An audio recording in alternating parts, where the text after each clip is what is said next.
Is it really a ballpark or is it just my summer home?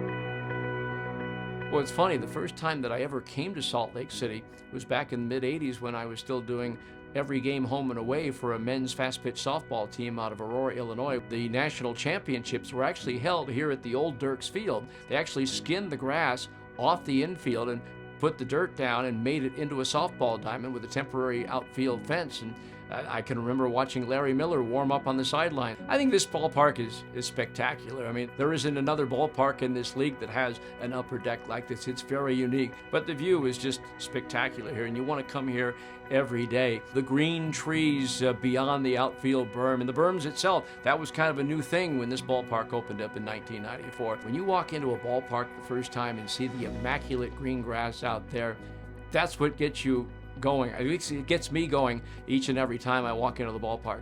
It's really interesting. It doesn't really feel like it's the end. I really have not thought about it all season long. The only time I do is when somebody else brings it up. The other teams have been doing nice things for me, and so that's when it kind of hits me that this is indeed the last year. I can still picture the first game here. That first year, averaging over 10,000 a game, breaking a 48-year-old league record for attendance. It has flown by, whether it be the 7 years as the Buzz, the 5 years as the Stingers, or the current run since 2006 with the Bees. Flew by. Flew by.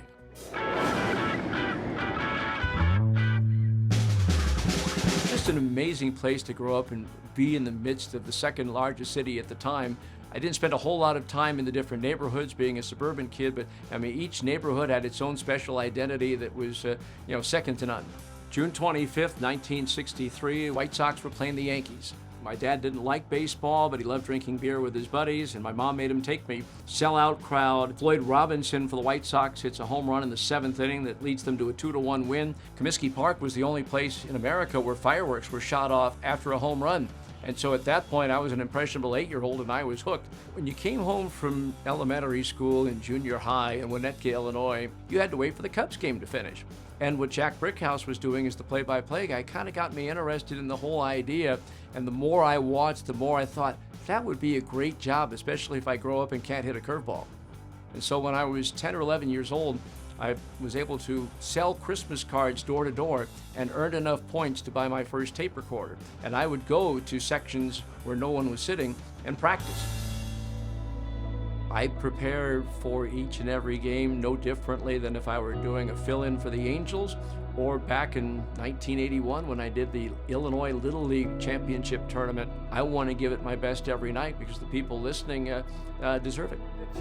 Adams swings and there it goes! Deep to left field, that ball's up there, it's out there and it's gone! Whatever impact that I've had that I'm happy to have been a part of, but it's not really something that I've really given much thought about. I don't know how many people I might have touched. I just hope that they think I was a nice person, good person to be around, fun to be around, good husband, good father. That's the most important thing to me right now. It's been my honor and pleasure to do this for these 29 seasons. I hope I brought you some excitement, a smile, a laugh, and an appreciation for the game. And I just hope that you enjoyed it as much as I did. I'm up there, I'm out there, I'm gone.